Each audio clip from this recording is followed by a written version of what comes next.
Bismillahirrahmanirrahim. Assalamualaikum warahmatullahi wabarakatuh. Perkenalkan, nama saya Rahma Dayati dengan NIM 2021310218 akan menjelaskan mengenai materi selama mempelajari ekonomi. Materi yang pertama yaitu wawasan ilmu pengetahuan, yang dimana pengetahuan adalah aspek esensial dalam kehidupan manusia untuk memajukan hidup dan memastikan kelangsungan hidup, yang dimana pengetahuan dapat diperoleh dari berbagai sumber dan media seperti lisan, tertulis, visual, dan juga lainnya, yang dimana Islam menghargai pengetahuan dan tidak membatasinya seperti masyarakat barat. Definisi dan asal kata ilmu berasal dari bahasa Arab ilmu, yang berarti pengetahuan dan studi yang mendalam, yang dimana pengetahuan yang dimiliki manusia adalah pengetahuan dari penggunaan indera manusia atau pemahaman seseorang terhadap suatu objek dalam media indera yang diperlukan, serta dalam jenis penelitian mencakup formulasi permasalahan, pengumpulan, dan analisis data. Selanjutnya adalah materi kedua, yaitu mengenai ayat-ayat yang berhubungan dengan ilmu pengetahuan, yang dimana ada Quran surah Al-Mujadalah ayat 11 yang menegaskan bahwa Allah meninggikan derajat orang-orang yang beriman dan orang-orang yang diberi ilmu. Selanjutnya Quran surah As-Sad ayat 29 menyatakan bahwa Al-Quran turun agar dipahami dan dipelajari oleh orang-orang yang berakal. Dan Quran surah Taubah ayat 122 yang mendorong umat Islam untuk memperdalam pengetahuan agama untuk memberi peringatan kepada masyarakat. Quran surah Al-Imran ayat 61 menegaskan pentingnya mubahalah untuk membuktikan kebenaran dan menolak kebohongan. Quran surah Al-An'am ayat 100 menolak klaim bahwa Allah memiliki anak laki-laki dan perempuan yang tidak didasari oleh ilmu. Nah, kepribadian seorang ilmuwan muslim mencakup akidah yang bersih, perjuangan melawan hawa nafsu, akhlak yang baik, kekuatan jasmani yang memadai, dan pelaksanaan ibadah yang benar. Struktur kepribadian mencakup kalbu, hati, akal pikiran, keinginan yang semuanya harus seimbang dan selaras dalam konteks Islam.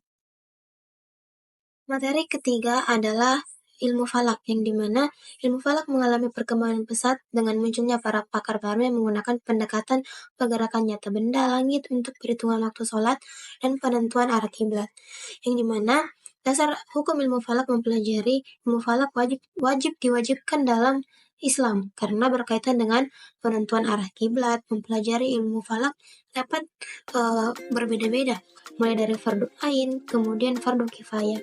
Nah, adapun ilmu falak secara etimologis bermakna pengetahuan tentang orbit dan pergerakan benda langit seperti matahari, bulan, dan bintang, yang dimana tujuannya untuk mengetahui posisi dan fenomena benda langit dalam konteks menentukan waktu-waktu ibadah, terutama bagi umat Islam. Beberapa istilah penting dalam ilmu falak antara lain aberasi, arah, astrobalik, asimut, busur malam, dan busur siang. Istilah ini digunakan untuk menggambarkan fenomena dan alat-alat yang digunakan dalam studi ilmu falak. Selanjutnya adalah jagat raya, mencakup banyak fenomena seperti bulan, matahari, bintang, dan planet. Ilmu falak merupakan ilmu tertua yang mempelajari astronomi dan memiliki peran penting dalam kehidupan manusia. Jagat raya merupakan ruang yang di dalamnya telah Allah ciptakan begitu banyak pertunjukan besar yang tentunya memiliki begitu banyak manfaat bagi manusia, seperti bulan, matahari, bintang, dan planet-planet lainnya yang memiliki kontribusi besar dalam peradaban manusia. Melihat dari perspektif Islam, maka kebesaran Allah Subhanahu wa Ta'ala sesungguhnya memiliki peran yang sangat luar biasa dalam konteks peribadatan, baik dalam menunjukkan waktu dalam pelaksanaan ibadah, serta sebagai panduan dalam kehidupan umat manusia. Perhitungan arah kiblat adalah masalah arah, yakni menghadap ke arah Ka'bah di Masjid Al-Haram, Makkah. Arah Ka'bah dapat ditentukan dari setiap tempat di permukaan bumi dengan melakukan perhitungan dan pengukuran. Perhitungan arah kiblat pada dasarnya untuk mengetahui letak Ka'bah dilihat dari suatu tempat di permukaan bumi, sehingga semua gerakan orang yang sedang melaksanakan sholat, baik ketika berdiri, ruku, maupun sujud, selalu berhimpit dengan arah Ka'bah. Yang dimana ulama fikih sepakat bahwa kiblat orang yang melihat Ka'bah adalah tepat menghadap ke bangunan Ka'bah, sekalipun antara dirinya dengan bangunan Ka'bah terhalang. Kiblat adalah arah yang dihadap orang Islam ketika melaksanakan sholat, yaitu masjid menuju Ka'bah di Mekah. Nah, umat Islam sebelum berkiblat ke Ka'bah Nah, itu salatnya ke arah Masjid Al-Aqsa di Palestina. Namun pada tahun kedua Hijriah terjadi perubahan arah kiblat di mana pada suatu hari Nabi SAW melaksanakan salat berjamaah di Masjid Banu Salamah di Madinah. Setelah rakaat pertama, Nabi menerima wahyu agar mengarahkan ke Ka'bah di Mekah. Selanjutnya materi 5 yaitu pedoman hidup warga Muhammadiyah, yang dimana kehidupan individu atau pribadi yakni akidah yaitu tauhid kepada Allah Subhanahu wa taala sebagai prinsip utama dalam kehidupan. Akhlak melaksanakan ibadah dengan ikhlas dan sesuai tuntunan Rasulullah. Ibadah melakukan ibadah dengan baik sesuai tuntunan agama, mencerminkan iman yang kokoh.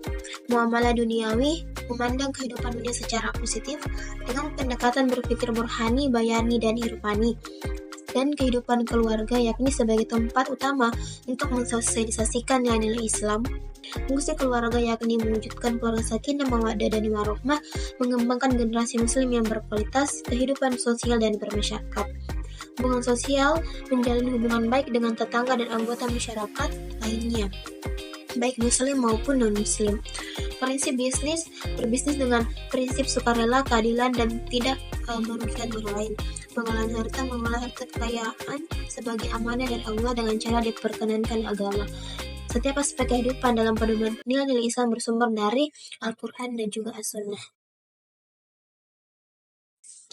Selanjutnya adalah kehidupan dalam politik. Warga Muhammadiyah harus aktif dalam politik dengan prinsip-prinsip etika Islam. Prinsip-prinsip seperti amanah, keadilan, dan mengemban risalah Islam harus dijunjung tinggi dalam berpolitik. Politik harus dilakukan demi kepentingan umat dan bangsa, bukan untuk kepentingan pribadi ataupun kelompok. Kehidupan dalam ilmu pengetahuan dan teknologi. Setiap warga Muhammadiyah wajib menguasai ilmu pengetahuan dan teknologi untuk kemaslahatan umat dan peradaban Islam. Sikap ilmiah yang kritis, terbuka, dan berdaya nalar harus ditambahkan. Ilmu pengetahuan dan teknologi harus digunakan untuk kemaslahatan umat dan dakwah. Tradisi membaca dan mencari ilmu harus disemarakkan di kalangan warga Muhammadiyah. Kehidupan dalam menjalani Profesi harus dijalani dengan kesetiaan, kecakapan, dan tanggung jawab. Profesi harus berlandaskan nilai-nilai Islam seperti kehalalan, amanah, dan kebaikan. Menghindari praktik korupsi dan perilaku buruk dalam menjalankan profesi. Menjalankan profesi sebagai ibadah dan kekhalifaan di muka bumi. Selanjutnya adalah kehidupan dalam lingkungan Muhammadiyah, yang dimana warga Muhammadiyah berkewajiban untuk menjaga lingkungan hidup sebagai amanah dari Allah, melakukan konservasi sumber daya alam dan ekosistem untuk keberlangsungan hidup manusia, menjauhi tindakan yang menyebabkan kerusakan lingkungan, membudayakan kebersihan, kesehatan, keindahan lingkungan, menghadapi kezaliman terhadap lingkungan dengan amar ma'ruf dan nahi munkar. Mungkin itu saja yang sempat saya sampaikan, kurang dan lebihnya ikhlas dimaafkan. Saya kira dengan ucapan nun wal qalami wa ma yasturun, billahi fisabilillah, fastabiqul khairat. Wassalamualaikum warahmatullahi wabarakatuh.